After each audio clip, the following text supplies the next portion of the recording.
welcome back to another episode of the Game Addicts podcast. We're a little late on this one. We took an extra week or so, maybe two, to get this episode to you guys. We kind of got a little busy, and I was on vacation, staycation, I guess you could say, and we had some storms. The day that we were going to record this, I had no power for, like, part of the night because of the big tornado causing storm cell that came through. And I had no internet for even longer than that. So, but we are here, and I'm one of your hosts, Brando, and joining me, as always, is this podcast player 2, Mike. Hello. And so we're going to talk about some stuff today. We got some stuff to talk about. We got a Resident Evil 4 has been out, and I pulled the trigger on it, man. I went ahead and got it. I was on the fence. Big time for RE4. Big problem with me is that I loved 4 when it first came out. But then my opinion on it waned a little bit, and I'll talk about that as we go along. We're going to talk about another game that Mike has been playing. Is it called Small World or Small Worlds? Small Land. Small Land. Well, guess what? Yes. Super Mario Small Land is what he's been playing. And much. And then we're going to talk about the fact that E3 got canceled. E3 got canceled literally like 2 months away from the event. It got canceled. That is, man, I don't know what to say about that. We're going to talk about the Wii U 3DS eShop shutting down and what that means and what we're going to do about getting new games on those systems, especially ones that were available digitally only. Some of them, there was a case, I guess, where people could still redeem codes for a while. And some company, at least one company, was like, here's free codes to our game. It was an indie title, but still, good on them. And we're going to talk about some other stuff as well here today on the show. But starting off with this Resident Evil 4 gig with this game. So this is another remake from our great friends at Capcom. You remember Capcom, Mike?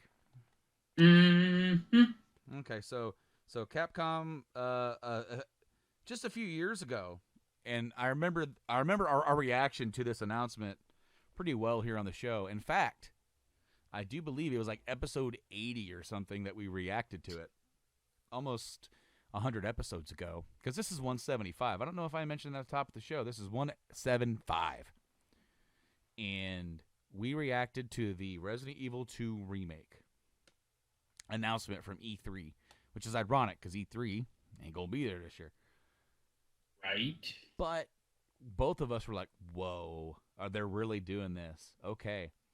Now, the way that I explained this to you was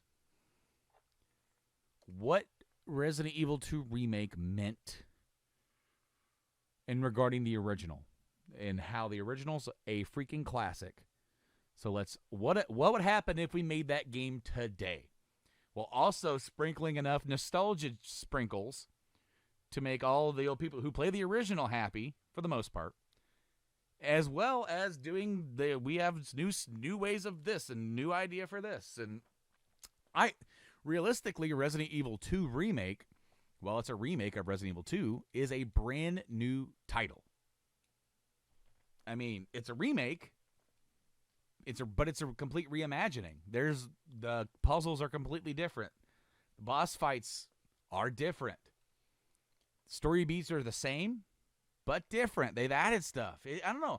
That's where the argument came on the last episode when we were talking about this. Should a remaster or I guess remake be considered for Game of the Year? Because we were talking about how the scores of RE4 were great. The scores for Metroid Prime Remaster, damn near a remake quality for Prime for how good it looks. So, my thoughts on all that is that Prime is a 1-for-1. Mm-hmm. It is legitimately just say up graphics. What if we made... they did... Now, let me rephrase that. They made major adjustments to the controllers and settings and stuff like that for modern technology controllers and stuff. But as an overall game, it is still, at heart, Metroid Prime. 100% story is the same. Everything's the same. But RE2 is not. Because it is not a one-for-one upscaling. Now, to say that, Prime was a 3D game originally. Mm-hmm. It was not a top-down or go into a room and you kind of navigate the room and your controls are clunky. This was a first-person moving around shooter. RE2 was not that. Original RE2 was not that. But I believe that RE2 is, like you said, a reimagining. It's almost a remake. It's a full remake because they completely redid it. My Prime is not, in my opinion. It wasn't remade. The story isn't different. The puzzles aren't different. The bosses aren't different. They're all the same. All the mechanics are the same. It's just to fit a modern day controller and modern day graphics. You had modern day graphics and quality of life improvements. Yes, and that's it. Yeah, that's it. So now, RE2 is not that. No, RE2 is like a completely new game. Yes, and that's where I'm getting at, because I have another analogy. Whereas you can legitimately say, even though the steps that they took to make the game look as good and control as good is enough to warrant you picking this game back up, Metroid Prime is a really good remaster. Yes. Okay. Now, there's another game. Do I have it? Where? Shit. I meant remake. Yeah. I not remake. I know what you mean. Here I am, not prepared, because I thought of this on the fly. So don't mind me digging through your... That's what my youngest kid tells me when he's up to no good, and I'm getting on him. He tells me to shush, which is hilarious. It's not, but it is. Do you remember this one, Mike? Yeah. So Metal Gear Solid: The Twin Snakes. This game's like $115, by the way. Now, crazy to think that. So this is a remake of the original Metal Gear Solid on the GameCube. And what they did is that they took the engine of Metal Gear Solid 2 and put it in the game of Metal Gear Solid 1. They redid all the cutscenes and made them over the top and crazy, like a Japanese action flick or a Korean action flick, whichever you're like. Well, like whatever. It's completely outrageous, some of the stuff they do in this. But the script is the same.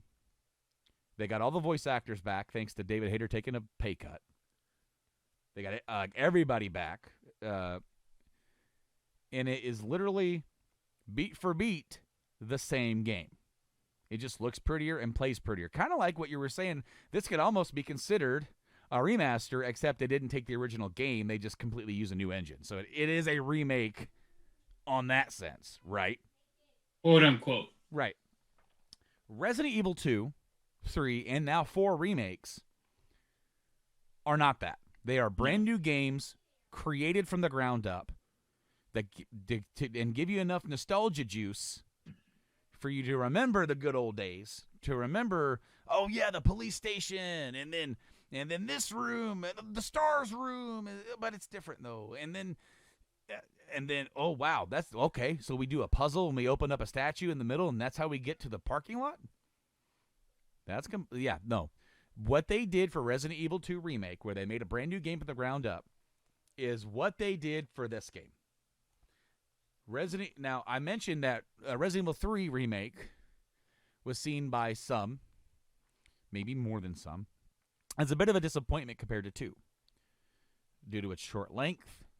And think about the game that they were, basically what they decided to do, and this is how I'm perceiving it, so maybe I'm wrong, and you guys can tell me if I'm wrong. They felt like they had a winning formula with their hands with RE2 Remake, and they just kind of like, well, let's do that again for this, because that game was so close to this anyway. I'm talking the original 3, like Nemesis. And on one hand, they're right, but I don't really feel like they took the same love and care, because it was a different team that did it, to do that transition. In 3 Remake, it's a fun game that's fun while it lasts. And you play through it once, and you'll probably never really feel like you have to play through it again unless you just enjoy playing the game and want to have fun with it. Which I think I gave it 2 playthroughs or whatever, but I literally beat it in like a day.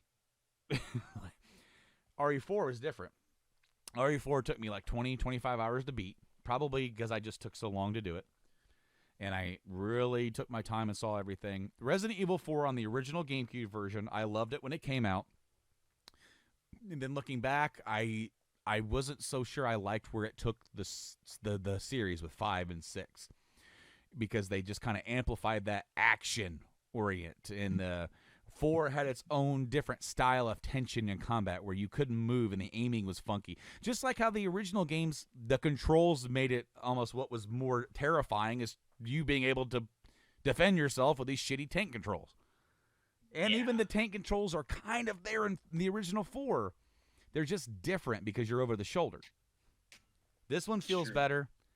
It doesn't have that. It definitely controls more akin to maybe 2 Remake, but it kind of has blended in 4 elements to it, the original 4, with the stunning and hitting the button to kick a bunch of people, and you can shoot them in the leg, knock them down, and there's even, and they don't even tell you this in the remake, but it's in there because I only did it once. But if you stun them and go from the back, you can give them a German suplex. It's ridiculous and stupid, but I love it. No, this game was fun as hell, dude. It was fun as hell, and I think it does warrant the high praise that it's getting, because I feel like if the original Resident Evil 4 was never a thing, and this is what everybody experienced first, I feel like everybody would like it just the same.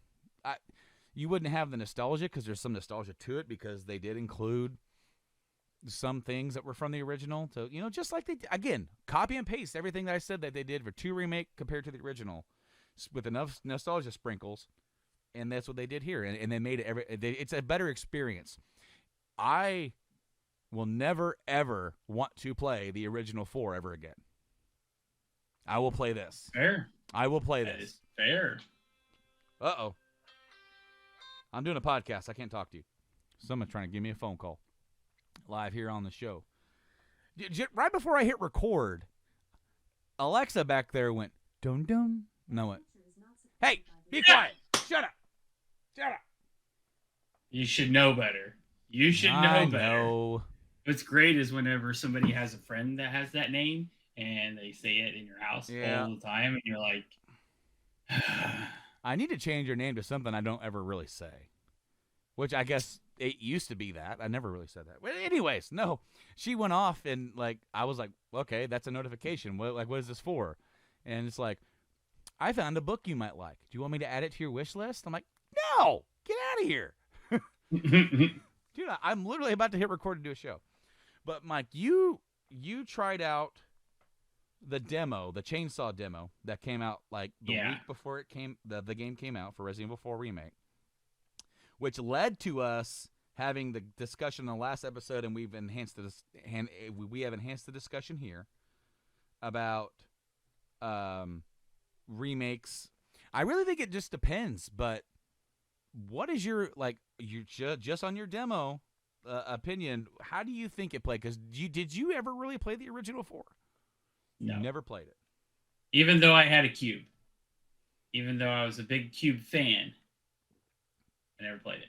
So a lot of it is I just never got it. What time? When did it come out? When did 4 originally come out? 2005. Yes. 2005. So I was currently deployed. So that is why I never. That's a good excuse. I mean, I was deployed, and then it kind of a certain game pretty much took over everything.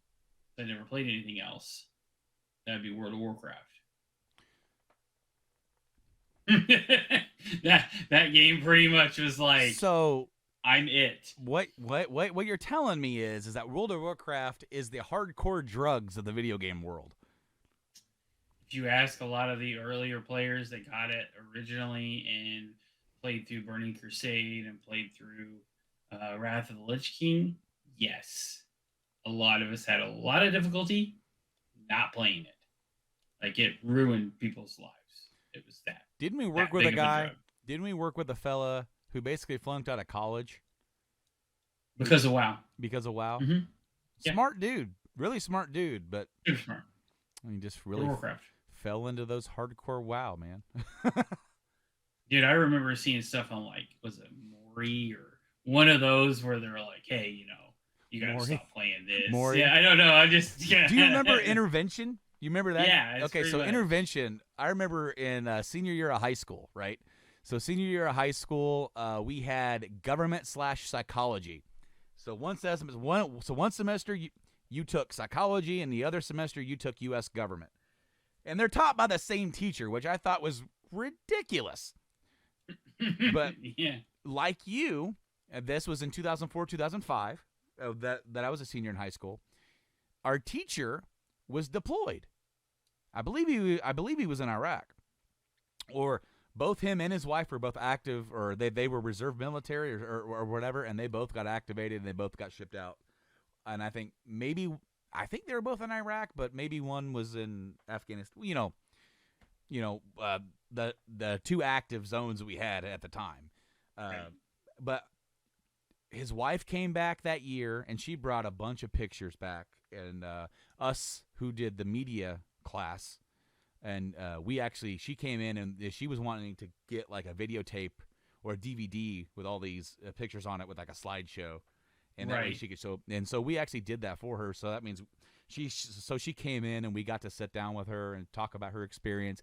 And while she did do that for a big kind of a home welcome for the whole school, it was kind of cool just to have that more of a private. There's just 6 or 7 of us in that class that were just getting to sit down and talk to her about that kind of stuff. But her husband taught psychology. And so we had a year-long substitute for psychology, U.S. government. And for the psychology portion, this is where you could tell the year-long sub was kind of giving up by the time the year was coming to a close. Because every week, every Monday, we just watched Intervention. Because he was fascinated with how addiction plays in with people's psychology. And and we watched it. And there was one episode, like, I'm addicted to video games. Yep. And even back then, people knew that I was a gamer and big into it. So they're like, oh, there's Brandon. He's on the show. No, come on. But meanwhile, on that show, they have this guy just playing Xbox all day, every day. He's got this smoking hot girlfriend. He never spends any time with her. He's like, I just want to play it. I just want to play. And then he's like, he's narrating. He's like, I am Max Payne. I am this. And it seemed absolutely ridiculous and probably fake. But in reality, maybe just if they waited on that episode or did like a Addicted to Video Games Part 2, they probably could have selected any number of WoW players and just followed their life for like a couple months and saw that they were so desperate to play while they were working for a Walmart that they stole a stack of subscription cards. We don't know anyone that did that. I don't know anybody who ever did that. Not at all. Oh, Anyways, that was funny. I played a lot, and I played with a lot of people. That was like, yeah, I have class right now, but fuck it. Wow, like I can tell you a lot of people that I played with. Yeah. So, Mike, you didn't play the original 4. You played the demo. What did you think of the demo? So at first, I wasn't super fond of the aiming and stuff. I didn't change anything. I literally hopped on, played it twice, and then I was like, oh, okay. All right. But I personally would rather it be first person. I understand that that's a personal preference. So, like, was I was playing it over the shoulder, kind of always gets me a little jerky with my aiming. But that's something you got to get used to. But other than that, I thought it looked fantastic. It played fantastic. Everything went great. Obviously, I only made it to the chainsaw part, but that's all you get. Yeah, so that, I mean, obviously that demo is just to get you into the very beginning and to Yeah. go through that first section of the village. And the game was longer than I remembered. And I will say that is that while I did like 4, but that reinvigorated my love for the franchise because I had the I mean, speaking of remakes, that's the reason. One of the reasons why I bought the Cube was for the MGS remake and for the Resident Evil remake that they did on that as well. Fair. But I did end up owning every single Resident Evil release on the Cube, and then I sold them all stupidly, like an idiot. But that was that was one of the things that got me back into I sold all that stuff saying I don't need this stuff, and I had such a negative reaction and a visceral negative reaction to PC gaming that I threw up in my mouth, projectile vomited all over my PC, and then decided to burn it and then go all the way back to the Super Nintendo and start all over again. No. I think this is the premier way to play this game. If you haven't played it yet, please do. It is a hell of a ride and experience that features some elements of the original game, especially the item management and that kind of stuff, and the merchants back with that makes no flipping sense. Yeah. Okay, so this is something that I kind of was thinking about as I was going through the game. The merchant makes no freaking sense. None. It's just a dude walking around with a rocket launcher available for you to sell. He upgrades all your stuff. You can sell. You find treasures all over the place. He'll buy them. He's got endless money to buy shit from you, and it just makes no sense. However, I think a lot of people, even myself, somewhat wrongfully think of Resident Evil as the zombie game because of the original entries. Yes.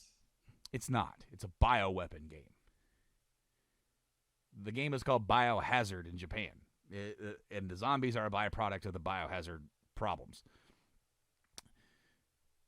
They're an adverse effect. Meanwhile, like in the second one, you've got like skinless, razor sharp frog dudes with like razor tongues.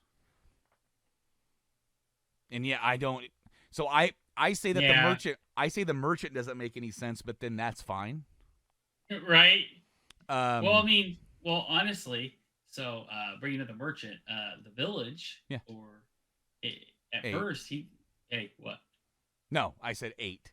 Village 8, yeah. Yeah. Sorry. No. Resident Evil 8, the village.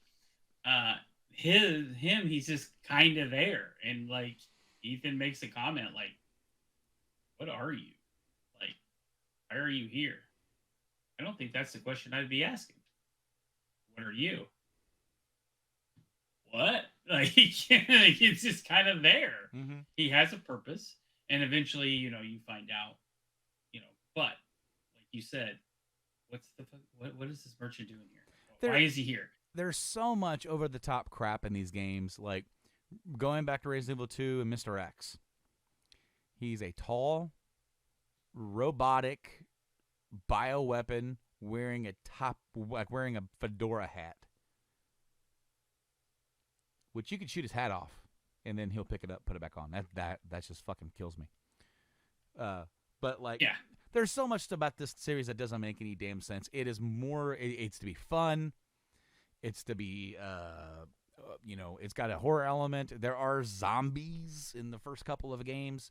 This is the game that deviates from that. Zombies. They are zombies in a different fashion. They are parasitic creatures who overtake the nervous system, and they become completely compliant. So are they zombies? Well, kind of, because they're being controlled, and you have the flesh-eating, ripping your apart zombies like The Walking Dead that you had in the original games, and then in this sense, you're just a cognitive, like moving around. You could pick up pickaxes and shovels and pitchforks. One thing about this game that I did like was, and it's something that I did not do for like the first 10 hours of the game, the parry. If you with the knife, you could parry stuff. Of course, you could block stuff, but if you tap it, when somebody goes to attack you with a weapon or even throw something at you, you could just block it. And that is something that you need to do later on because you can't afford to take stupid damage like that. I will say that Resident Evil 4, the original, the reason why I looked back on it with some kind of negative connotations, it took away the atmosphere of what made the originals good. The creepiness, it's at night. You don't know what's around. The door. Yeah, I mean, well, yeah, the loading screen door. Of course, those are gone now. But even in the remakes, but what's around the corner? I'm afraid to go in that room because of this. They kind of bring that back with this. It still has some stuff that's in the daytime, and I do think the original one did have its different kind of tension, where you're trying to fight off everybody, and the next thing you know, a dude's behind you and you didn't know it. Okay, so it's got a different kind of tension, but I feel like the remake amps that up. It switches it up. It starts the game at night now. You're going through the woods at night. You get to the village. It's starting to become daytime, but then you go into the castle and it's nighttime in the castle, and it starts feeling more like old school Resident Evil vibe-ish. And it is different, but it's a good different. And I feel like they went back and they put some good touches on this to make this a definitive experience. Whereas when I put the nostalgia glasses on for RE2 and I'm like, well, that original game's a classic and it's perfect. It's not. But the remake of that original turned out so good that it's hard to go back to the original game because of how good that remake is. And I think the same for this one. I don't have the same love for Resident Evil 4 original as I did RE2 original. With that being said, I don't feel like I want to go back to the original 4 at all. Whereas I feel like I could probably play the original 2 for shits and giggles. I might play the original 4 again just to see the differences bouncing back and forth of, okay, definitely feel the enhancement here. I'm so glad I don't have to play this anymore. Right. Negative thing to say about this game. Once I beat the game, I wanted to just goof around and have fun. I feel like, and maybe I'm wrong here, all video games, once you complete the game, at least once, you should be able to just hit switches and tear the game apart and have fun. Because then that is something that really annoyed me with the 2 remake, because there were to beat the game on hard, to get S+, to get all the special weapons. I think I got to the sewer. I could get to the sewer or the parking lot. Maybe it's a parking lot. The first William Birkin fight, I could get to him in 25 minutes on hardcore, the most hardest mode in RE2 Remake. But then I couldn't beat the dude. Like, no matter how hard I tried, like I was following a guide to be able to get the stuff. I couldn't do it. I feel like you should just be able to earn the fun stuff by beating the game instead of having to slog through it on the hardest shit. I was sitting with you today at work, and to get infinite ammo for every weapon, it's a pair of cat ears for Leon. So he can be all ooh-woo with the Illuminados. Yeah. But to get that, you have to get S+ rank on a non-new game plus. So a fresh save with no bonus weapons, nothing. You just have to beat the game in 5.5 hours. And to that, I say, no. I'm not doing that. I played the game on standard difficulty. I am probably an average Resident Evil player at best. I'm not super great. Once I beat the game at least once and I know the game, I'm better. But when I'm playing it through it, like, I'm not that. I couldn't beat William Birkin. Whereas I did everything the guide said. I followed it. I'm not an incompetent video gamer. I can do what's being told of me, and he still kills me. Because for whatever reason, I'm just not that good. A lot of it is from my gaming experience with certain games. A lot of it is learning the frame rates of and vulnerability Yeah. and shit like that. Like, think about how many of those fighter games and stuff where the dudes literally count the frames to understand when he swings with this, Yeah. I have X amount of frames. Like, that's legitimately what they're wanting you to do. Is like, okay, so when he starts this animation, you need to do this at this time Yep. to get the invulnerability during this attack. Yep. It's I get it. I So know. yeah, no, the amount of crap that I need to go through to get some of the stuff in here to have fun, I don't like that. I did start a new game plus, which started me with everything that I had when I beat the game. Which I have the second Magnum. I've got a pistol all the way maxed out. I got the riot shotgun all the way maxed out. I got some powerful guns, and I'm not really gonna have any big struggle gameplay wise until I get to the latter quarter of the game where you're facing those harder enemies anyway. Uh, but I don't have any drive to try and get that good to wrap up my experience with it. But I will say, if you haven't played it, please give it a shot. It is worth it. I think, my opinion, I think it should be eligible for Game of the Year. But I don't think Metroid Prime Remastered should be.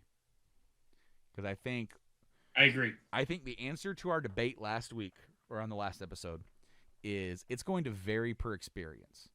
Just like we said, just if it's a from the ground up reimagining, it's a whole new game, then I think it does. And then it's also super great. Like, how cool is it that for Resident Evil 2 Remake and 4 Remake, they were able to remake a game completely, and both of them knock it out of the park. That it's hard enough to do it the first time. Yeah. But then to come around and now you've got to live up to the expectation that you set the first time and please everybody. And which you can't do. You can't please everybody, but you please enough people. Capcom is firing on all cylinders. They did in the game kind of tease a 5. They could just be trying to tie it more into the story, and since when they originally did 4, they didn't really 100% know where they were going, probably until they started developing 5. But now they know where the story goes, and they can cement it a little bit better without giving it away. So, what do you think? I agree 100% with what you said. But I think that with what they're doing right now, I don't think they should move forward with 5. I think they should go to 1. That's one fair. is the one. One is the one that started the genre. Mm-hmm. Legitimately, Resident Evil director's cut, because let's face it, most of us did not get the original when it came out. Most of us had director's cut Mm-hmm. because that's just the way it was. But that game is what started the oh shit, like this is like the first truly scary video game like that at that time, and it started this whole horror genre that we currently are in today. Obviously, it's the roots, it's not the branches or the leaves, but right now they're proving that they are still the king. They can still be the king. Now, The Last of Us has a whole different story for a whole different day. Mm-hmm. But when it comes to Resident Evil, as you said, in 2 and 4 at least, they have captured the original magic by making it better, but not deviating too far. But it's still a new game. So you said go back to the original, and I have a pitch. I agree to an extent. Yes, go back to the original. However, the original game's game length, if let's say you are looking at remaking the remake, right? So you're going back to that early 2000s era to remake that game into the modern style and the modern reimagining of that. Even that game length is like 8 hours, 9 hours, no more than 10, right? Right. Okay, and game length isn't everything. Even if it's a short game, as long as it was a good game, that's what matters the most. But if you wanted to kind of stretch it out a little bit and get your 20 hours out of it, what would you think of doing Resident Evil 1 Remake? But there is also included Resident Evil 0 Remake. Because Resident Evil 0 is the story that sets up the original story.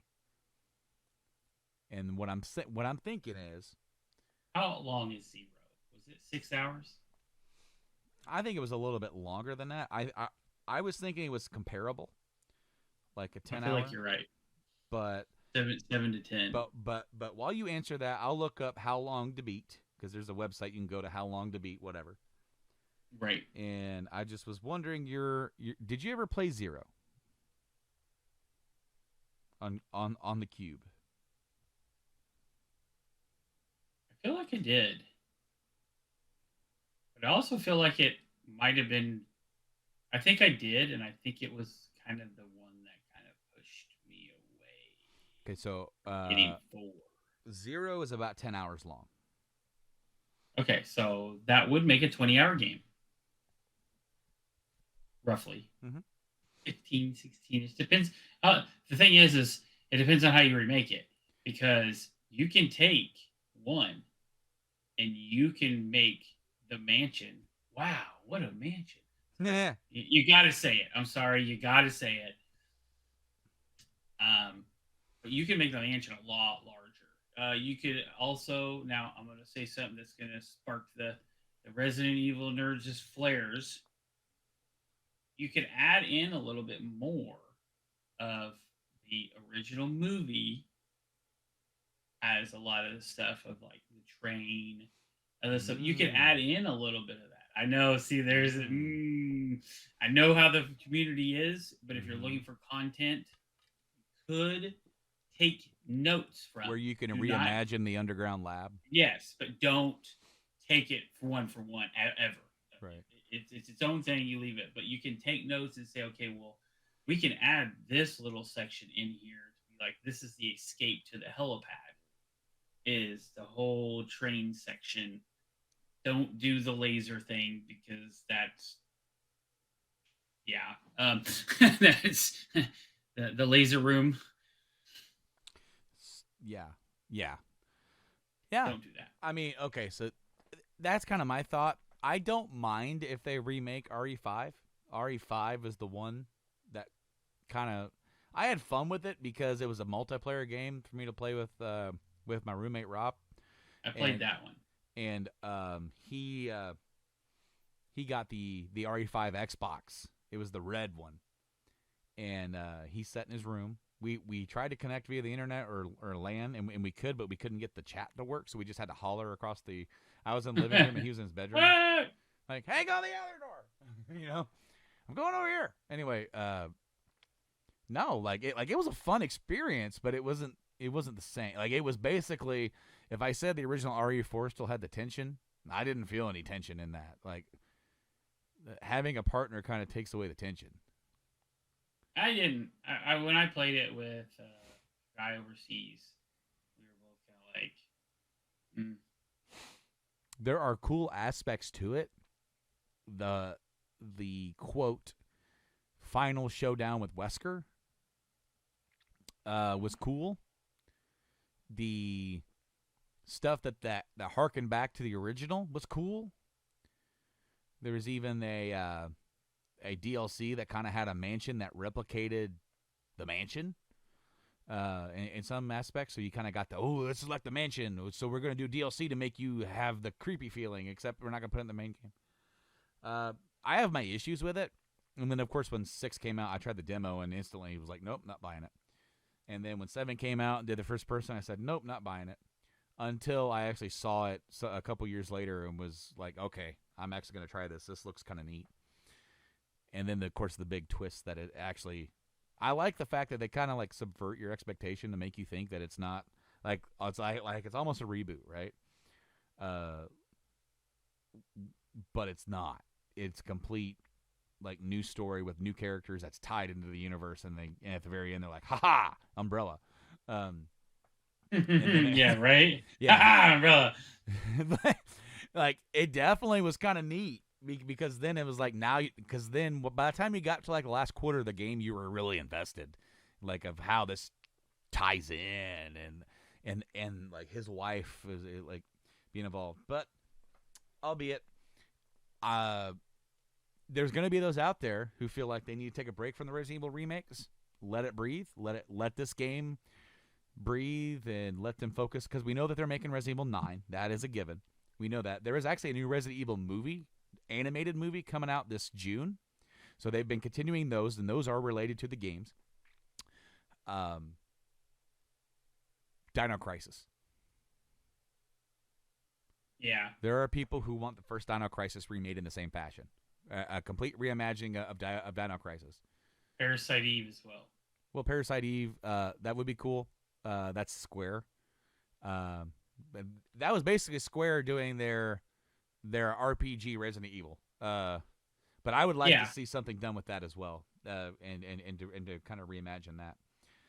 Before we transition into something that you wanted to talk about, breaking news. As we were recording this is Tuesday, April 11th. I think this is going to come out this week. So by the time this airs, because we're trying to figure out what day to release this will have already happened. PlayStation State of Play set for Thursday, April 13th at 2 p.m. Pacific. So 3, 4, 5 p.m. 5 p.m. Eastern. Featuring 20 minutes of FF16 gameplay. Mm. So that means they're not going to announce a whole lot of new stuff? This could bank. Well, FF16 is exclusive to PlayStation. At least a timed exclusive. It's I think, and this is how I think it's. They are saying, do not expect a PC version at the exact point of the exclusivity is up, because they are not focused on that. They're focused on getting the game out and playable on the PlayStation brand, and then they don't. I could see them not wanting to like having a Last of Us type deal with the Last of Us Part 1 that came out and has been a complete train wreck on PC, because the game was designed to take advantage and play on the PlayStation architecture. That when you put it onto a PC where you have a lot more variables, the game is kind of gotten unstable, so they've got to go back in and fix it. So, there's that. We will kind of see and touch base. Maybe if there is something earth-shattering, we will do a amendment or a little short extra tidbit. Maybe we could put that exclusively on the YouTube channel or something. Yeah, we'll see. We'll see what it comes. I'll be on nights. So you have to remember that it'll have to be Sunday. That'll be the only time I have any time. Yep. But we'll kind of call that as we see it, because that last tidbit of gameplay from FF16 is what kind of sold me on it. It's more, it plays more like what they did with FF7 Remake, and I'm here for it. So if they're able to do a good story with that kind of gameplay, which I liked that more than I liked 15. Then cool, let's do it. But that is a conversation for another time. You have been playing a different game.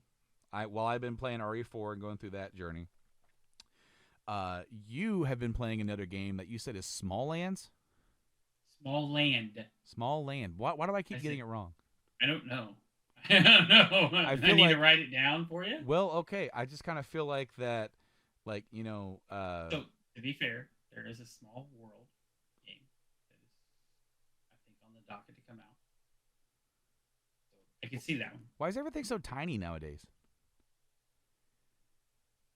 I don't know. It's kind of like you can look outside and go like, yeah, so that's what that would look like. I don't know. Okay. So Small Land. What do you got to tell me about Small Land? Because I did not even know this game existed, and you're like, yeah, I'm playing this game, and I'm like, what? Go ahead. Small Land kind of takes advantage of the Ark pop, or kind of Ark, the builders, the survival, the start from nothing, build your way up to something type deal. But this is more of a I want to say I don't know the story, but it seems very post-apocalyptic for the human race. There are aspects of the human race, um, but essentially you're an insect. You are a called small folk, but you're essentially like a fairy with no wings, Okay. and well, it's an insect. But either way, so it's just you're saving your queen.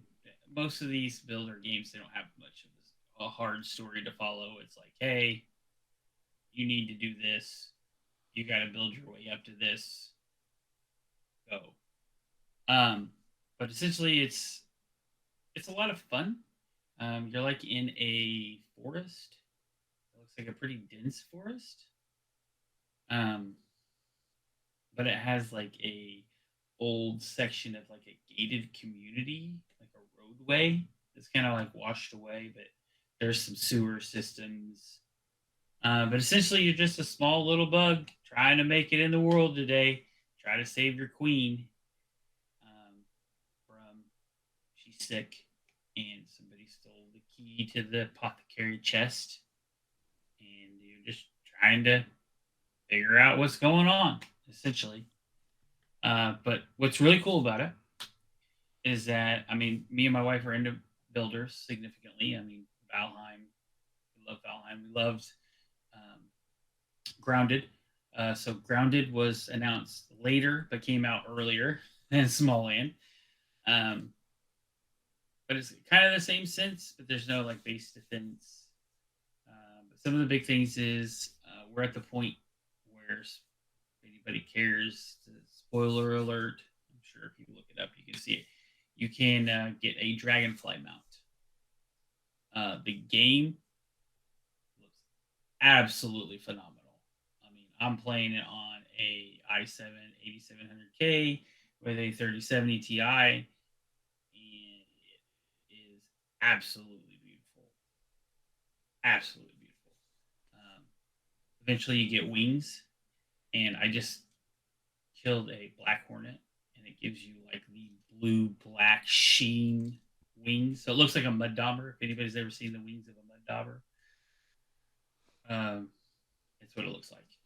It's a fun game, but yet again, it's a builder. It's done. It's fun to play. You know, my wife is a gamer, but not like us. She's not a hardcore gamer. She hasn't played it her whole life. So it's a lot of fun. I would recommend it. It is in early access. So they said I think about 70% of the game is complete. Don't quote me on that. 70-80% of the game is complete. I have to look that up as we're talking. But other than that, there's not a whole lot to talk about other than if you like Ark survival games, Okay. you're looking for something that's pretty kind of cutesy. Is a it's a good solid game if you're into builders. So they are a game developer and publisher for other small indie companies. They have developed 3 games. Of course, Small Land is one of them, and another one is Bridge Constructor. So if you're into bridges, check that out. Also, here's one that was kind of interesting. Alex Kidd in the Miracle World DX. Do you remember Alex Kidd from the Sega? Yes. Alex Kidd. So Alex Kidd, he was like Sega's failed attempt at a mascot before Sonic. Yeah. And that game came out in 2021. It was a brand new Alex Kidd game. So pretty interesting there. The games that they've published, of course, this goes across the gamut. There's a bunch of them that they've helped publish for a bunch of other studios. So go check them out. Go check out Small Land if you're into what Mike was talking about with the kind of start from the ground up. Starting from the ground up, survival base building, but you're an insect and can get wings and all that kind of stuff. It's different kind of like obviously that is a different style of game, just like you said, than of crap. You just said it. The other, Ark? no, not Ark. The other one where you're like Valheim. No, not Valheim either. The other one where you're really small in the backyard. Oh, Grounded. Grounded. So obviously that's a bit different because that one is way more. It like looking like. Are you a person in Grounded? You're just a person that's small. You're a teen. You're okay. So you got shrunk. You're a teen that got shrunk by a major corporate. Basically, the guy that you're in his backyard, he creates a technology to shrink items or people, essentially. And you're a teen in the company that owned it. I can't remember the name of it off the top of my head.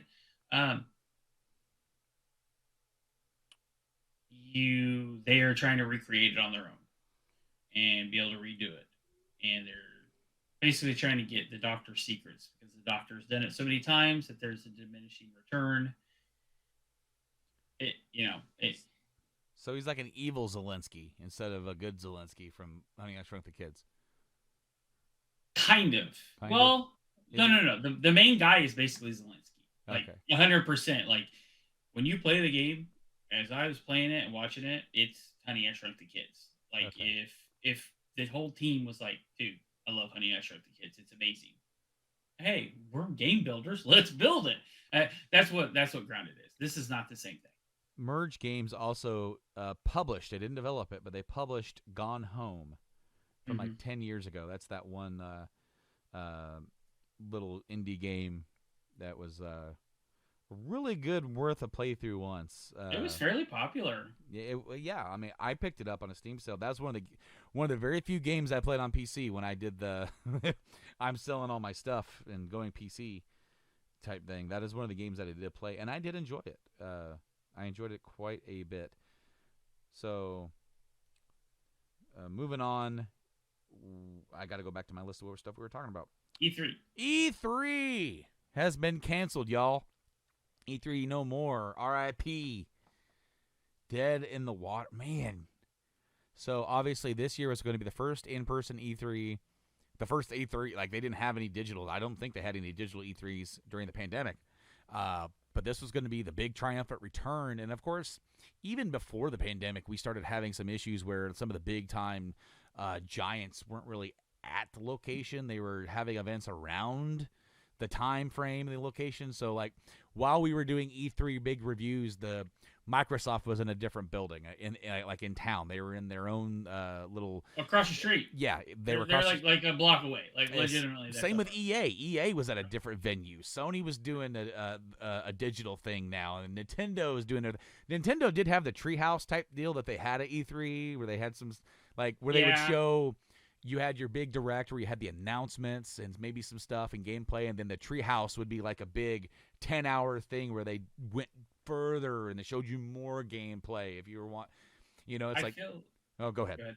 I feel like that Nintendo's going to do that, but they're going to make it more in-house. Maybe so. But, I know myself, I was looking forward to it because, so I never have gotten to go to E3.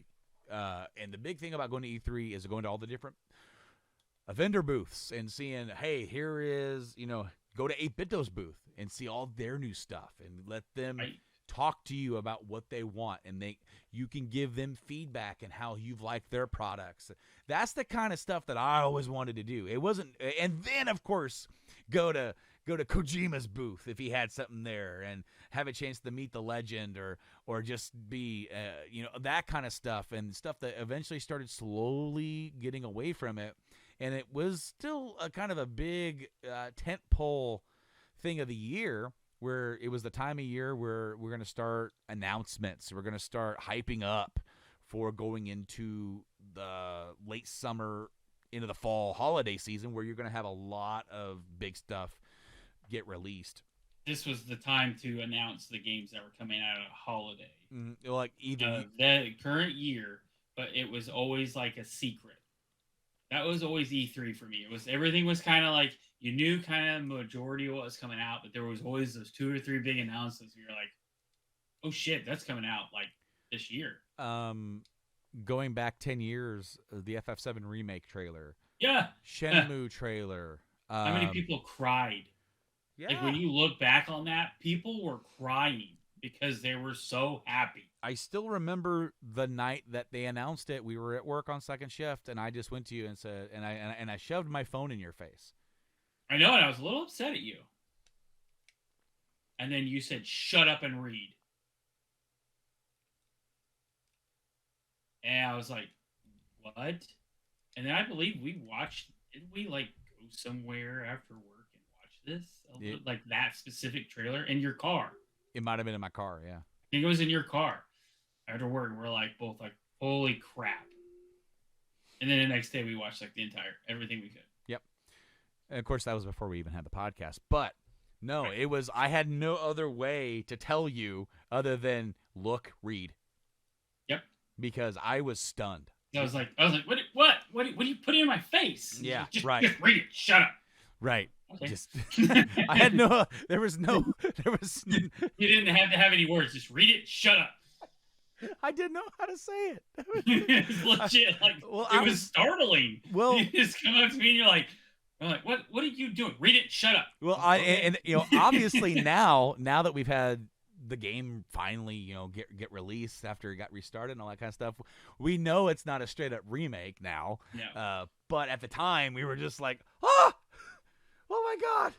Honestly, I like the route that they went because it doesn't ruin the original. Yeah. And the original is so important Absolutely. to a lot of us in the gaming community. A lot of us, it's our first entry into a true JRPG, a true one. Yes, Super Mario RPG is a good one, and it is a true, but it is Mario. You already know Mario. Like, Yeah. you didn't know anything about this. At least I did not.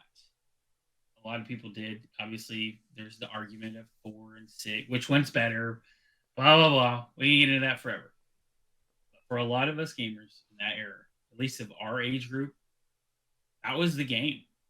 That literally changed our perspective of gaming. So, another big E3 memory that I have is Metal Gear Solid 3, Snake Eater.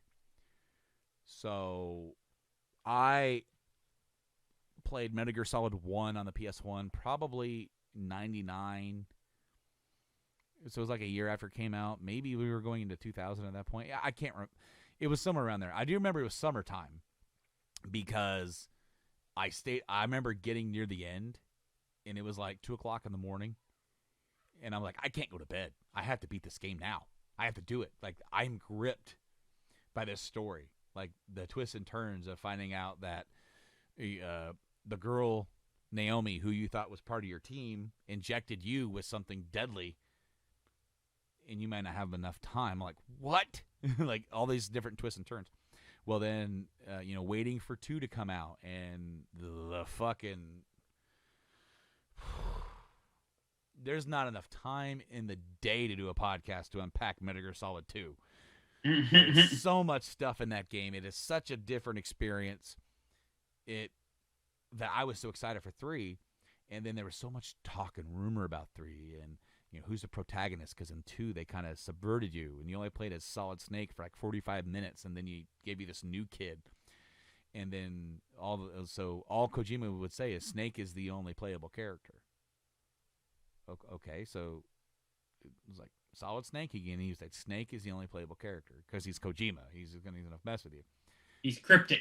But at E3 they had these pamphlets, and with little screenshots and some little non too spoilerific synopsis of like what the gameplay like is, survival in the jungle and all that kind of stuff, and how we're getting away from buildings, and we're changing up the gameplay elements.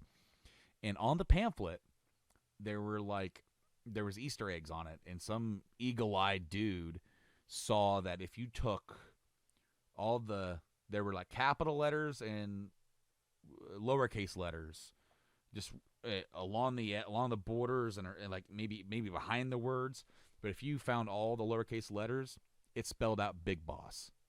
Mm-hmm. I remember that. And people are like, what does that mean? And of course, then we're all wondering the story, and then we find out that it's 30, 40 years before the story that we already know, and then you end up playing as Big Boss before he becomes Big Boss. You play as him when he was still the original Snake. And, anyways, that was a big moment. But I saw literally, it might have been the day of or the day after. Maybe it was the day of that got announced that E3 is no more. Jeff Keighley from the Game Awards, he posted on Twitter and said, "Here's 15-year-old me at the first ever E3 in 1995. E3 meant so much to me and so many of you too. 4 years ago, I realized that E3 wasn't evolving as it needed to compete in a global digital world, so we started building what's next. See at Summer Game Fest on June 8th. So, I saw someone comment, and I can't find the comment now because there's so many other comments. They said, this is the equivalent of you showing up at someone's funeral just to make sure they're dead. It's true. Holy shit. Yeah. But I mean, look, he's been doing the Summer Games Fest, I think, for a couple of years. It's a digital only thing. It is a prolonged thing. It's not just one weekend or a couple days. It's like a bunch of announcements spread out about maybe a couple weeks or a month. So it gives enough time for people to have their own stage in their own area to announce a game or whatever. And also previous a couple years, it's been a little bit more indie friendly. So smaller game titles can get a little bit of a bigger stage to showcase what they have. Much like the game that you announced. I'm not saying that they did that for Smallland, but that's a game that could get a pedestal for Summer Games Fest, where it's like, okay, wow, okay, we're gonna show this out, and if you've been following it, and like, here's a game you maybe never heard of. But then, of course, Jeff has got ties now in the industry. He's been spearheading the Game Awards every year for the last several years, over a decade, and has grown that into a multi-million viewer streamed event where every year's bigger than the prior year. And you know what? That's sometimes the shows aren't even that as good as the previous year. Maybe the announcements aren't as good, but that the Game Awards is becoming, to me, it was E3 and the Game Awards the last 10 years have been the two tentpole events to really tune into to see some announcements and to celebrate our hobby. You know, maybe it's not maybe either E3 or at the other one, you wouldn't get the biggest announcements, but Game Awards have played their place, and maybe with the complete absence of E3, Summer Game Fest will kind of become that. And then you have Summer Game Fest and then Tokyo Game Show and Gamescom over in Europe. You know, we have PAX here. Of course, these are different and smaller expos, but they could have a little bit more relevance depending on how they evolve themselves, as well as from in-person events. Because I mean, in-person events, I hope don't die. I hope they don't, but they do need to be more streamlined within the modern day facets. But you know, RIP E3, RIP E3. Yep. I was going to talk about the shutting of the eShops, Wii U and 3DS eShops. They're down. No more. You can't buy anything from them anymore. And I'm not going to focus on that too much. We've already gone over an hour here on the show. But you know, I kind of wanted to use that topic, which maybe we'll cover in at length, maybe some other time. But as to what are you going to do now if you have one of these systems? You have to just make sure that you collect physically, which, come on, you know, I collect physically as well, but collecting physically is getting expensive for certain things and items. And how are you going to do that now? Whenever, let me see if I can grab something here. You grabbed a game, 112 bucks or whatever. Just a game randomly off your shelf that you probably bought for, 20. 112 bucks. There. 112 bucks for Metal Gear Solid Remake on the GameCube. Like, okay. But the prices are getting stupid. Like Super Mario RPG, which I have, $100. It's always been kind of high, anyways. It's been in the 50s and 60s. Mm-hmm. How are you, especially in today's society, with everybody's having trouble? You know, rent is extremely high, high as I've ever seen in my life. For It's just everything's absolutely astronomical. So it's hard. Most gamers were budget gamers. I know I have always been a budget gamer. Um, we've been blessed with a really good job Yes. where we don't have to be a budget gamer Right. if we don't want to. But a lot of gamers, I mean, I know that when I was coming up and stuff, I mean, I played WoW forever, $15 a month. That's all I had. That's the only game I had for 35, 6 years, 6 years, 7 years. That's all I did. Only game. Do you remember this one? You get removed around. Yeah. Okay. Snake Eater. So this is Snake Eater on the 3DS. I opened up my Game Eye app, which I had to to get this game. I had to move Chrono Trigger inbox, which is according to Game Eye 814 now. Yeah. Okay. Yeah, Chrono Trigger. Now, what I'm gonna say about this Twin Snakes. This game is locked on the GameCube. It's locked. You can't buy this. You can't play this game anywhere else. You can't.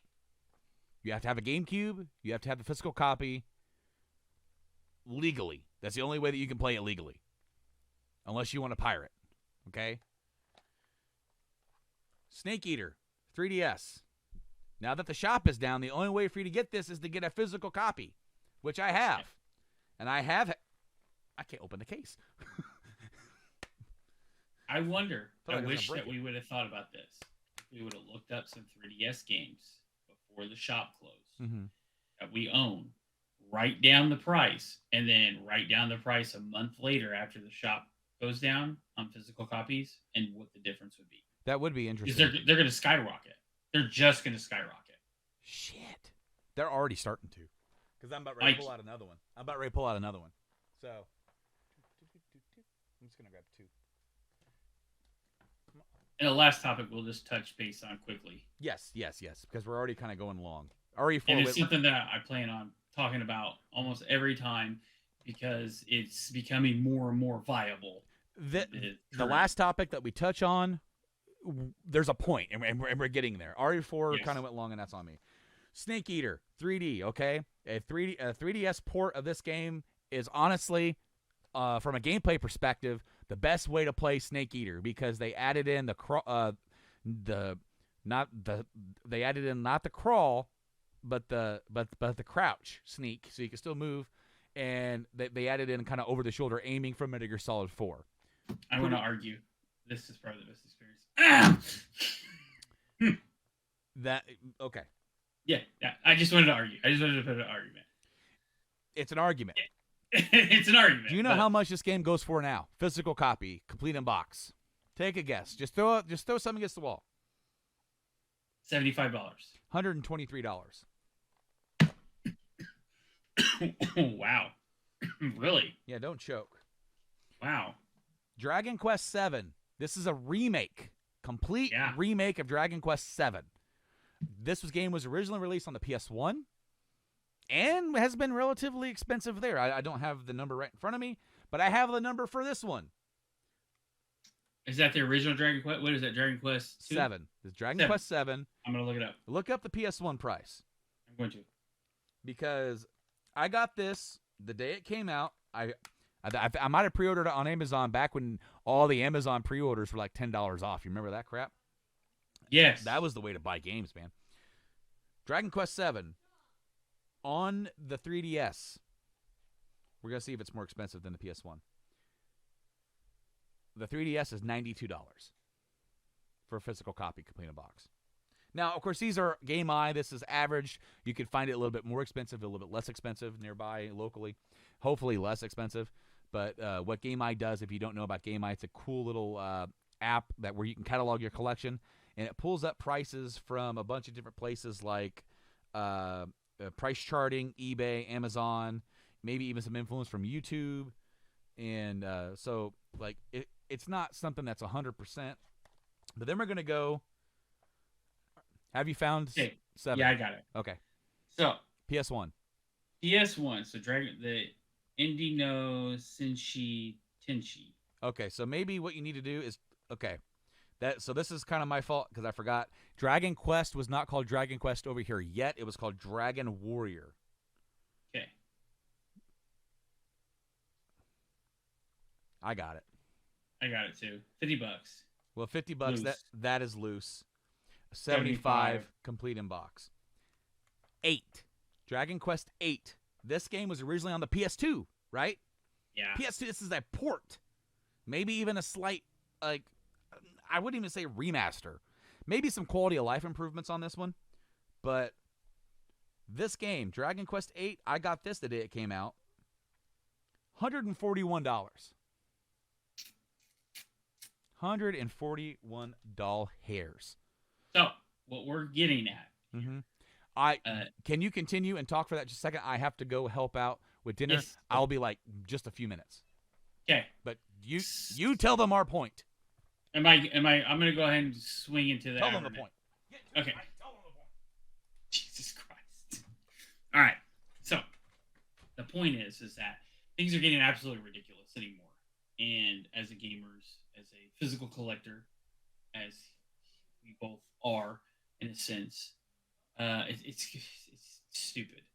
You can't, like he said, Dragon Quest 8, $100 some dollars.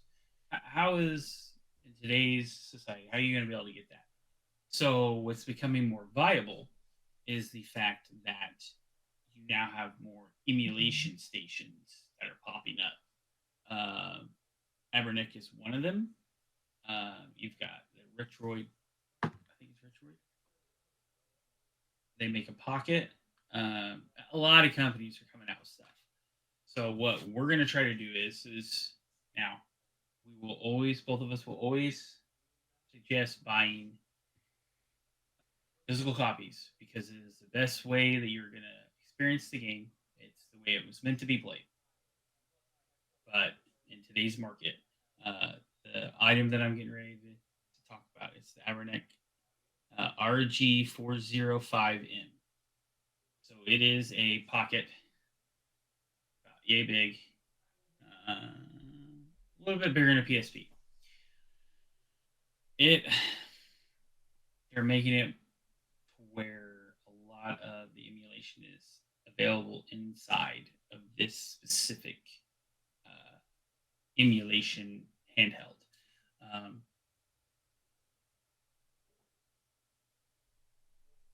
It's becoming more viable because you can't afford, Super Mario RPG. Love Super Mario RPG, one of my favorite games. $100 to buy it. I own it, but it's today. It's better. It's almost better to buy something like this and take the time, if you have the time and the effort, to put these emulators on something like this. Now, we're just going to do quick mentions each time. Like I said, we both will always say that it's better to play it on its original form if you have the capability. But these are getting a lot better. And I mean a lot better. They are. And thank you for taking deck over. is like at the top. Yeah. Go ahead. We're going to be looking at a lot of new different ways to kind of keep games alive. And that was the one thing for me is that, like, as I said, Twin Snakes locked to a console. There's rumor that they're working on a port or a remaster of Paper Mario 1,000-Year Door on the GameCube. Right. Paper Mario 1,000-Year Door. We want to take a bet really quick about how much that goes for, Michael. $162. Paper Mario. Where are you at? Where is you? 1,000-Year Door. Yeah, Here we are. No, not quite. A complete box is $109. So not even the most expensive ones that I've said here. However, who in their right mind is going to be like, oh, I got some money to drop. I want to play Paper Mario real bad. I bought Paper Mario for my collection that I no longer have in my collection, but I bought it for $20. Yep. Okay? I'm okay with that. I'm more than okay with that. Man, when you start getting into this higher end of some of these prices, $20, $30, I can drop on a retro game that I already know, I already love. I mean, I could drop, like I dropped $60 on RPG because it's a classic to me. All Stars, freaking Mario All Stars. I mean, how can you go wrong with Mario All Stars? Mm-hmm. It gets to a point And also, that's the original version. They also have the Player's Choice version on here for $104. There's no price difference between the two. No price. But I mean, look, there is the legality thing of doing emulators and ROMs, and definitely take that into consideration. But then you have games that just are not supported anymore, and are like, so what are you going to do to play that? Are you going to go out and pay $109 to play Paper Mario Thousand Year Door, or are you going to find another way to do it?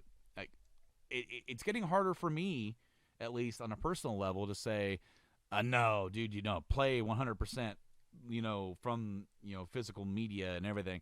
And I personally like that. I like having the stuff in my collection. I like having the ability to be able to pull out a console and play it. But it's also not as viable anymore, and not as especially in an economy that's not really stable. I hope they do remaster Paper Mario Thousand Year Door and charge $60 for it, because that's less than 110. Yeah, it's still better. It is. And maybe I wouldn't want to spend $60 for it, but I would definitely be more. I would spend $60 before I would spend $100 for it, in a heartbeat. And that's the same way with with some of these other titles that we've talked about. There is no modern way to play Dragon Quest VIII. I don't think this is on PC. A cheap way to play it. And that's another viable access too. If you have a PC, you can get access to some of these games on a cheaper basis through their digital storefronts like Epic Games and on Steam on sales. So definitely take advantage of those when you get them. But it just becoming a problem where, like, if you're a retro gamer, so some of that stuff is weirdly expensive, and just some of the games I pulled out of my own collection here that have shot up in price so much. I had no idea Dragon Quest VIII was now worth that much. Okay, so I'm going to switch back real quick. I didn't say price point. So a lot of these things that are coming out now, the Pocket 3 Plus, it's been out for a little bit. Mm-hmm. This Abernic RG405M, which they make a 554M, which is larger aspect ratio. They're coming more viable. They're like $170. So you're talking about, if you can dedicate, Brandon, give me a decent amount of time. I know that on this Abernic, it is a Android iOS. So it takes a little bit more. You got to kind of tweak it and make it work. But to do a PS Vita with getting all the games you want, downloaded, working properly, time estimate on how much time it took you to do that. Oh, to do your Vita? Just in general. In general, to do one. I mean, it took a few days that I had actual time in on it. You can't say a few days, because they're thinking like, 12-hour day. No, well, because it just took different amounts of time. Like, in order 6 hours. In order to get it where I needed it to, like, to be able to do what I wanted to do with it. And this is not loading it up with a bunch of games. This is just hacking the console. It took me maybe less than an hour to do that part, but it's the other part that is the time-consuming part to back up your games. That takes time, for sure. So like the Abernic, go ahead. You got anything else? Okay. I was just gonna say really quick. One thing for these other devices is to look at is to back up your games, to back them up. If you have a Super Nintendo collection and you don't have a viable way to play them anymore, yes, then we gotta find a new way to play them. Yes. And you could back up your own. You can get a USB, a little cartridge thing, and you could back up your own ROMs on your PC. There are ways to do it, and you can do that. So that is also a legal way to do it. But carry on. But the biggest thing is like, with Abernic, it's almost like doing a Pi, a retro Pi, the Raspberry Pi. Mm-hmm. Mod, which I did, and then I heated it because I screwed up and then gave up, and then lost all my stuff because our computer literally got struck by lightning. So I find it viable to do this in this current market, because you just can't afford it. An average gamer cannot afford it. When we started the show, it was all about games that we play and collect. And yes, I still somewhat collect. I just bought the Final Fantasy Pixel Remaster. Why did I buy that? For collector's purposes. I want the Final Fantasy collection on the Switch. That bug hit me, and I still have that. But the things have changed so much that I don't blame anybody for wanting to do flash carts or to back their games up, or maybe even find cheaper ways to play games that they do not offer anymore. Whether it's through rights purposes or they just don't post them. It's the same reason why people have done ROM hacks to play Mother 3, to do a translation app, because Nintendo won't release it in North America. But if you want to play the sequel to Earthbound, that's the way you do it. And one of the big things for me is that one thing I like about PC. Let's just go with Steam. Mm-hmm. With Steam, I buy my game on Steam. My computer explodes. I lose absolutely everything. At least my games are on Steam. Yes, there is. But they're backed up. Your purchases are backed up on your account. There's only one slight problem with digital storefronts: when games get delisted and they are gone, and you can't get them anymore. If you don't get it back anymore. Yeah, no. That is also a problem, because trust me, I actually own digital games I can't play anymore because they are no longer available for sale. Like on my PS3, the remake that they did of Turtles in Time, I still have it on there, but if I ever delete it, I can't get it back. Now, we will go into these a little bit more in depth in this game, Nick. But I like to highlight one each time. Yeah. Brandon did my Vita for me because he had everything. So it's just like, hey, you wanna throw this down for me, which I appreciate significantly. But I know that what I plan on doing with that is PSP and Vita and PS1. What I'm looking for is PS2, because I never owned a PS2 when I was younger. I own one now, and I've never really dove deep into it. I was an Xbox guy. Right. So I personally would like to find a one that is very stable for the PS2, because this one will do it. But there's always a catch. There's a workaround. There's things you have to do. Brandon will give you the guy that we both watched that he did the review on this, and he compares it to a lot of the ones that are currently out and available, and does a really good job at explaining the reasons why it's good in its own aspect, but another one might be better for you. But my main thing is PS2. And then all the Nintendo ROMs, because the Super Nintendo, stuff like that, which you can put that almost on Nintendo, NES, Sega. You can put those on about anything that can currently be jailbroken or hacked. You can put it on your phone. But I would like to have a dedicated machine to Nintendo, a dedicated machine to PS2, which unfortunately the Vita does not do. Mm-hmm. If it did, then I would not think twice. I would just do that, buy one of these, call it a day, get everything on it. I download all the stupid stuff, the Japanese version of Mother, just to say I got it. I got it. So I own some bootleg games.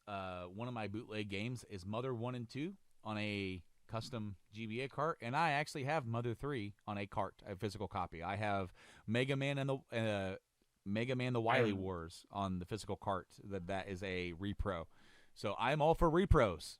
The companies that there are some, they don't get, like, there's fan translations on Super Nintendo of the versions of Final Fantasy V that never got released over here, and then Terranigma that never got released over here. Star Fox 2. Star Fox 2, of course, that eventually did get a release on the Super Nintendo Classic, finally. But right, but you could only get it on the Classic.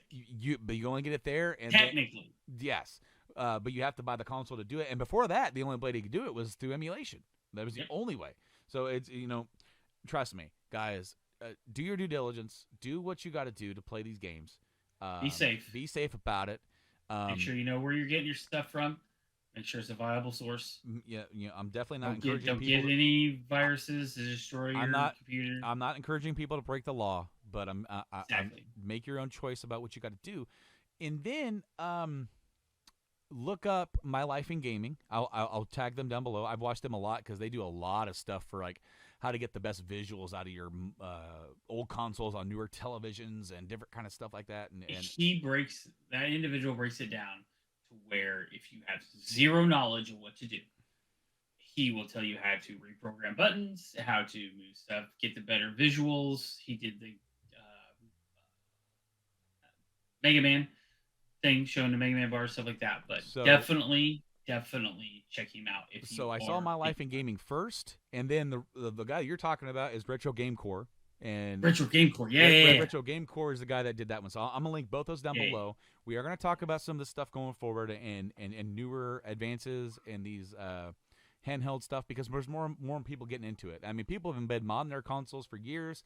It's always a bit of a controversial topic, but we are starting to dabble into some of this kind of stuff to keep gaming alive, especially games that aren't available anymore and shops that are closing down. Different ways to keep your collections backed up and all that kind of stuff. So My hat's off to these guys that take the time and the effort.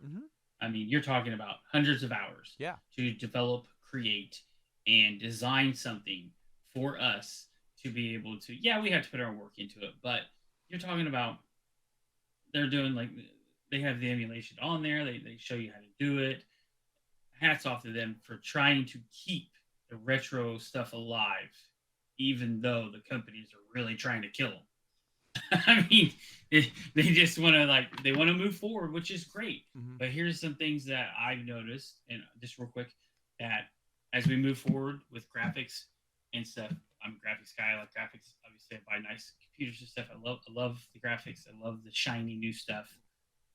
But a lot of the focus is now on how good does that game look? Does it play okay? Well, it looks great, and it plays all right. It's a solid game. No, it shouldn't be that way. Back in the day, you have games like Final Fantasy VII, where it's a huge game for the time that came out. It's massive game, and the story's done well. The gameplay, it's a turn-based RPG. You could date that back to the NES. Okay, so it's not like ground-breaking things, but it was a good game. You played it. You had the feels. You enjoyed the characters. You enjoyed the development. You enjoyed the environment. A lot of it now is it looks cool, or a lot of stuff is free to play. A lot of games are free to play. And in today's market, it is hard. It's hard to drop $70 on a new PS5 game. Yep. Trust me. Yeah, I'm right there with you. It's now to the point where I have to look at the video game slate to see what's coming out for newer stuff, and I have to start making some choices. Yep. RE4 won me over towards the very end, and I took a chance on it. FF16 kind of won me over with that last gameplay vid, so I'm going to get it. If Rebirth comes out this year, I will get that. If Spider-Man 2 comes out this year, I will probably get that. But there's a game that's coming out within a few weeks here, Star Wars Jedi Survivor. It's not making the cut right now because that's another $70 I'd have to drop that I don't have. I'm putting a lot of my money into me and my wife are spending a lot more time together. So I basically run games by her. Like we're probably going to get Zombies Ate My Neighbors for the Switch. Yeah. Just for the fact that we can play it together. We can right. sit here. We can, couch buddy up. Yep. We're looking for more things to spend more time together. And everybody's at a different place and different a different environment about how they want to play and what they want to play. But as we said, we're going to cover some more of these handhelds and some of these emulation devices simply because, one, they're cool, and two, it's a way to keep older games alive and keep them keep your spirit alive. Because I'm a retro gamer. I like old games because I grew up playing these games, and some of these games are stuck and they're not getting re-released, and there's nothing happening. There's other ways also. It's like I don't like to always have to set up the ways to play my Super Nintendo on a modern TV because it's a hassle. It is. And to get it the way that I want it to look, it's like, as you said with the Abernic device, in order to get the PS2 and GameCube stuff to play right, you got to tinker.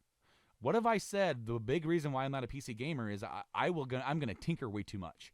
I'm gonna sit there and I'm gonna fuss and I'm gonna tinker until I get it to look the way I want to look, and by the time I'm done with it, I gotta want to play it. But a lot of that is just retro. Nowadays, new games like Smallland, I didn't tinker. Sure. I just popped it on my computer, set up the settings, made sure I was at 60 frames a second at whatever my graphics card can handle, which is Ultra, and boom, we're good.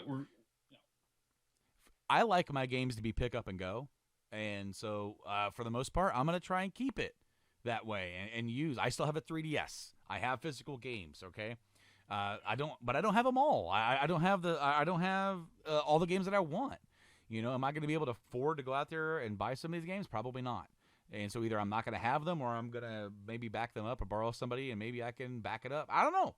I'm not sure what I'm going to do, but we were going to talk about some more stuff as we do more of these episodes, trying to highlight some of these new devices that are coming out, especially because there's advances coming out, and they're kind of cheap to a point, to where they're like $150 to $200. I don't want to spend an arm and a leg for some of this stuff. Like a Steam Deck, I get it, why they're so expensive, but it's like I will not be buying a Steam Deck anytime soon. You're talking about $600.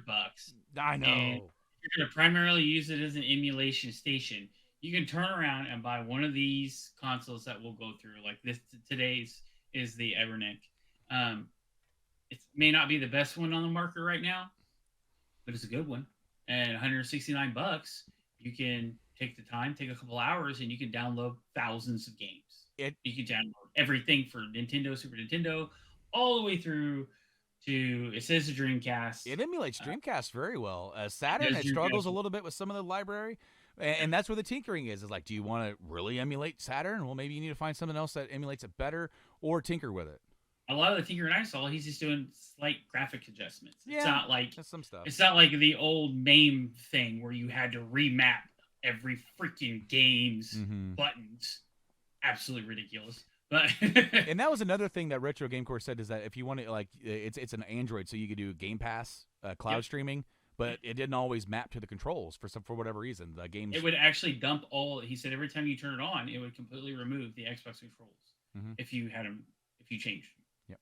So definitely stay tuned for more of that. We're going to wrap up the show here for this week here on the Game Addicts podcast. You might see, check us out on like all the podcasting platforms where we post our podcast, but we might start posting maybe some little tidbits or updates to the to stuff. If there's something that's worth noting for stuff that happens in between these episodes, we might just put it up there on the YouTubes. That way we don't have this breaking news during the middle of the show and we're like, man, we should have waited another 2 days and just. That's exactly what I thought. I was like, really? I know. Could have waited until Sunday and did a full coverage of Sony and make it a couple hours. But hey, we've already gone an hour and a half. If that state of play is anything, if it's 20 minutes of FF16, hey, cool, let me see some more stuff. I want to see more than what they've shown. And state of plays aren't usually about 20 minutes. So that's probably what they're just going to be about, showcasing that. And then maybe when we get closer to June or somewhere, we'll probably have some big updates about Spider-Man and maybe something they've got cooking they haven't showed us yet. Or it's like, oh, hey, of course you got 16 coming out in June, but you don't want to forget about Rebirth, and it just sprinkle it a little bit. I don't know.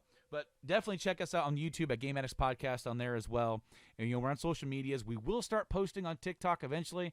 Yeah, we haven't had the time. We haven't had the time to do that yet. We do have some ideas of what we're going to do, put some clips there as well. So check us out on social medias at Game Addicts Play or Game Addicts Podcast, one of those things. But GameAddicts.rocks is now the web page to go to get to all of the episodes that are on Podbean and all that kind of stuff. So not GameAddictsPodcast.com anymore. It's GameAddicts.rocks. That's my bad. I let it. Anyway, got a new URL, and it's better because it's rocks, because it's cool. Anyway, Mike, thanks once again for joining me here on the show. I am just floored. Think about how much money I got in my hand right here. That's why I've been thinking about selling everything. Like, I talk about it, and I haven't pulled the trigger, but it keeps going up now. So here's the 3DS collection might be going in there. Maybe so. But I'm going to hold on to these because I might need the money in the future. Yeah, that's no doubt. It's almost like having stocks in your hand, man. So I'm going to say the console negative here. I'm totally going to sell my physical copies to upgrade my computer. I said it here. You can burn me later. It's my favorite. PC's one of my favorite things. Period. So hey, you know what? You and I are cut from different cloths, and that's okay. That's what makes the show cool and different. But I still love it all. I No. love the PC is just I love the ability what it can do. I love the gaming. I love all the hardware. I love tinkering with it. It's my happy place. I hate keyboard and mouse. Will never play a game with keyboard and mouse. I won't do it. It sucks. Fair. It is the worst Fair. thing in the fucking world. It hurts my hands. It hurts my wrists. And So my okay. and there's a little thing here. There's this. Okay, have you seen this? This is an Mm-hmm. Xbox controller. And this thing should work wirelessly on a PC, so I can play my stuff on a TV. And I unplugged something. I don't know what that was. Hopefully, it didn't ruin the show. I have gone through my trials and tribulations with PC gaming, but I can appreciate it. I have played on PC. When it works, it's cool. It's amazing. It does cool stuff. It causes me stress, and I don't like it. So That's fair. It also hurts my damn sciatic because I have a PC chair, but sitting right straight up like this, I don't know. It just puts pressure on my sciatic and it kills me. If I do that, it's even worse. If I do that, I can't get up. I can't get up. And So for me, I don't usually do it like this, but like when me and Joanna are playing, yeah, my wife, I set up. but and it keeps that's back a what's little cool is because everybody's different and everybody likes to play where they like to play. And at the end of the day, we all love games. 100%. 100%. So until next time, I've been Brando, and he's been Mike. And we've been the Game Addicts Podcast. Check us out on all those other places. Like I said, podcasting services, YouTube, socials, GameAddicts.rocks. And you guys rock for listening to this episode. Thank you so much for joining us once again, and we'll see you next time. Later on, guys.